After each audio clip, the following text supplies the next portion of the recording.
Good morning, children. Today we are going to read Unit 2B, that is The Solitary Reaper. आज हम लोग पढ़ने जा रहे हैं The Solitary Reaper. सबसे पहले हम लोग स्टार्ट करते हैं इसका जानने के लिए कि इसमें बिफोर यू रीड में हमें क्या पढ़ना है means what we have to read in this poem. It says that have you ever seen someone singing song in the fields? In this poem, the poet experiences and connects to the singing of a woman working in a field. Read on to find how it signifies her simplicity and closeness to nature. बच्चों, क्या आपने कभी किसी को खेतों में अकेले गाना गाते सुना है? शायद आपने सुना होगा. ऐसा ही एक एक्सपीरियंस होता है पोएट को यानी कवि को. और वो क्या सुनते हैं कि एक वुमेन जो है वो फील्ड में यानी खेत में काम भी कर रही है और साथ ही साथ गाना भी गा रही है. यहाँ पे आपको पढ़ना है ताकि आप पता कर सके कि कैसे पोएट जो है वो नेचर के क्लोजनेस से अपने आप को कनेक्ट कर रहा है. मीन्स जब वो इस पोएम को डिस्क्राइब कर रहा है तो वो सॉन्ग को नेचर से मिलाता है. कैसे कैसे उस लड़की की सिंप्लिसिटी, उसका सिंपल जो स्वभाव है उसका, उसके गाने का सिंप्लिसिटी बहुत ही अट्रैक्ट करता है पोएट को. और उसके साथ आगे वो क्या फ़ील करता है वो भी हमें इसमें समझना है. Let's read the first stanza. All together we have 3 stanzas are there. First stanza says, behold her single in the field, yon solitary highland lash, reaping and singing by herself. Stop here or gently pass. Alone she cuts and binds the grain, and sings a melancholy strain. Oh, listen, for the vale profound is overflowing with the sound. So the poet says, poet बोलते हैं कि देखो उसे, वो जो girl है, आप अपने बुक में भी देख पा रहे होगे कि एक सॉलिटरी रीपर एक लड़की है जो कि अपने हाथ में एक हसुआ लिए हुए है. ओके, आप अपनी बुक को खोलोगे तो आप ज़रूर पाओगे. आप अपनी बुक के साथ बैठिए. आई होप आप सभी अपनी बुक के साथ बैठे होंगे. वो कुछ कटाई कर रही है. वो लड़की खेत में बिल्कुल अकेली है और उसको देखने के लिए बोल रहे हैं पोएट. और वो बोल रहे हैं दैट सी इज़ अलोन, वो सिंगल है, एकदम अकेली है फील्ड में. हाईलैंड लैश कहा गया है जो माउंटेन रीजन्स, स्कॉटलैंड के माउंटेन एरिया में जो गर्ल्स रहती हैं उसको हाईलैंड लैश कहा जाता है. तो वो क्या कर रही है, वो रीपिंग और सिंगिंग दोनों कर रही है. ठीक है, मीन्स वो कटाई भी कर रही है और गाना भी गा रही है. और उसका गाना पोएट को इतना अच्छा लगता है कि वो समझ नहीं पाते हैं कि वो वहाँ पे स्टॉप होके वहाँ रुक के उसको सुनते रहें या फिर वो चुपचाप वहाँ से चले जाएं बिना उस लड़की को डिस्टर्ब किए. ओके, आगे वो कहते हैं that alone she cuts and binds the grain and sings a melancholy strain. O listen for the vale profound is flowing with the sound. Okay, so it means that वो अकेली खेत में काट भी रही है और साथ ही साथ ग्रेन्स को यानी अनाज को वो बांध भी रही है. And poet is saying that she must be singing some sad song. ज़रूर वो कोई सैड सॉन्ग गा रही है.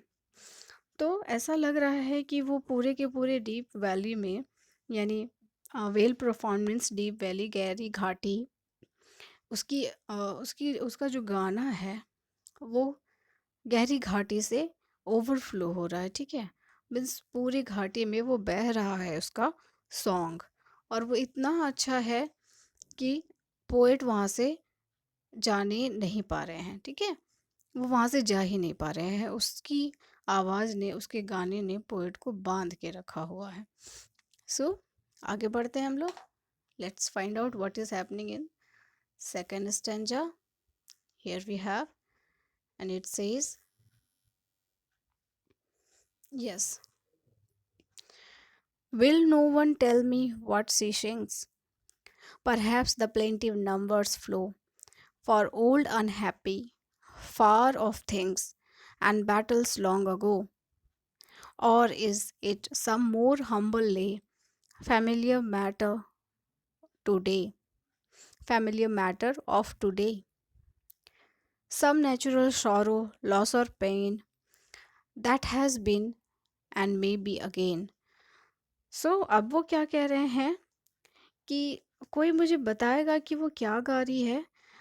मस्ट बी उनको गाने का जो धुन है वो सब कुछ अच्छा लग रहा है, उसका गाना भी अच्छा लग रहा है, बट ज़रूर पोएट को उसकी उस गाने का लैंग्वेज नहीं समझ में आ रहा, वो क्या गा रही है ये नहीं समझ में आ रहा होगा, किस भाषा में गा रही है ये भी नहीं पता होगा।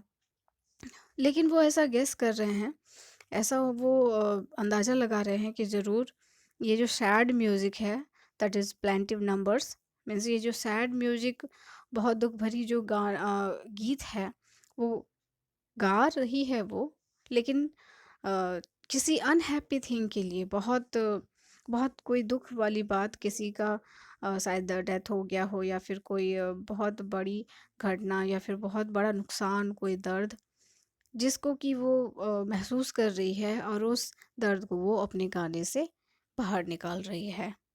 ठीक है, और that has been and may be again, और हो सकता है कि यह दर्द उसको फिर से हो, या फिर यह लॉस जो है, यह दुख उसको फिर से हो। तो ऐसा कुछ वो गा रही है, but it is it is not very much clear to the poet. वो पोएट जो है वो समझ ही नहीं पा रहे हैं कि वो क्या गा रही है, बिकॉज सच में यहाँ पे पोएट को उसकी भाषा नहीं समझ में आ रही, लेकिन जो धुन है, जो गीत वो गा रही है, वो अंदाज़ा लगा रहे हैं कि ज़रूर ये कोई सैड सॉन्ग ही गा रही है। ओके, आगे बढ़ते हैं, coming to the last stanza, and it says, whatever the theme the maiden sang, as if her song could have no ending, I saw her singing at her work, and over the sickle bending. I listened motionless and still, and as I mounted up the hill, the music in my heart I bore, long after it was heard no more. So, what is happening?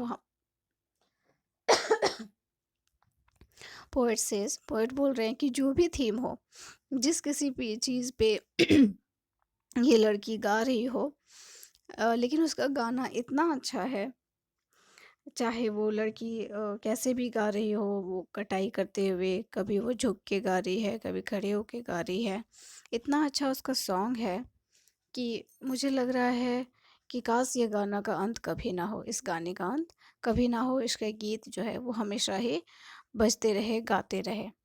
ठीक है, इसीलिए वो एकदम motionless और still होके, यानी एकदम खड़े होके, शांत होके वो उस गाने को, उसके गीत को सुनते आ रहे हैं। देर आफ्टर वो आगे बढ़ते हैं, और जैसे जैसे अपनी जर्नी में वो आगे बढ़ते हैं, हिल्स पे वो चढ़ते हैं, तो यह म्यूज़िक, उस गीत का म्यूज़िक जो है उनके हृदय में, उनके दिल में बैठा हुआ रहता है, और वो उनके हृदय को छू लेता है। फिर ऐसा गीत कवि को कभी भी सुनने नहीं मिला, ऐसा ऐसा मधुर गीत, ऐसा दुख भरा गीत जिसमें मधुरता भी है और साथ ही साथ बहुत दुख भी है, ऐसा गीत कभी भी उन्होंने फिर दोबारा नहीं सुना। And at this point the poem ends, यहीं पे ये पोएम एंड हो जाता है, and it is written by none other than William Wordsworth. So who is William Wordsworth? Who was? Let's read. Know the poet. William Wordsworth, April 7, 1770 to April 23rd, 1850. He is one of the most important English poets and a founder of the Romantic movement in English literature. He became widely successful and was named Poet Laureate of England in 1843. The Solitary Reaper was published in 1807. Wordsworth has written more than 700 poems. William Wordsworth जो हैं वो romantic as के एक poet हैं, सिर्फ एक as के poet नहीं, वो रोमांटिक पोएट के नाम से भी जाना जाते हैं, जिनको नेचर से बहुत प्यार है, और वो ऐसे पोएम्स लिखते थे जो कि टोटली नेचर पे आधारित होती थी। ठीक है, और वो हम यहाँ पे पढ़ सकते हैं that is one of the most important English poets and a founder of romantic movement in English literature. वो फाउंडर भी हैं जिन्होंने रोमांटिक मूवमेंट, इंग्लिश लिटरेचर के रोमांटिक मूवमेंट की शुरुआत की थी। एंड वो बहुत ज़्यादा सक्सेसफुल हुए अपने काम में, इसलिए उनको पोएट लॉरिएट का भी सम्मान मिला है, that is in 1843। And solitary पर जो कहा अभी आपने पोएम पढ़ी, उसका पब्लिशन वो छपा था कब, 1807 में। And Wordsworth is such a great poet who has written more than 700 poems. ठीक है, वर्ड्सवर्थ एक ऐसे महान कवि हैं जिन्होंने 7 कवि थे जो 700 पोएम्स से ज़्यादा लिख चुके थे। Okay, let's try to know some of the words, difficult words here. It says behold. Behold means see, देखना. Solitary, single, alone, that means अकेला. Highland lash, a girl who lives in the mountain regions of Scotland. Scotland के पर्वतीय इलाकों में रहने वाली लड़कियों को हाईलैंड लैश कहा जाता है. Yon means yonder or that. Okay, reaping means cutting down and gathering crop. Reaping means फसल को काटना और उसको इकट्ठा करना. Then we have melancholy strain, that is sad song, means दुख भरा गीत. Wail profound means deep valley, गहरी घाटी. Plaintive numbers, that is sad music. And two more words are there, but it is missing. That is humble lay, you can find in your book. Humble lay means ordinary song, बहुत साधारण सा कोई गीत. And sickle means a farming tool used for cutting corn. Okay, sickle means हंसुआ जो आपके घर पे भी होगा. Okay, so this is all about the Solitary Reaper written by William Wordsworth. That is totally based, you can see, आप poem को एक बार ध्यान से देखोगे तो आप पाओगे that it is totally based on nature. Okay, how the poet is comparing the song of the Solitary Reaper, the girl, with nature.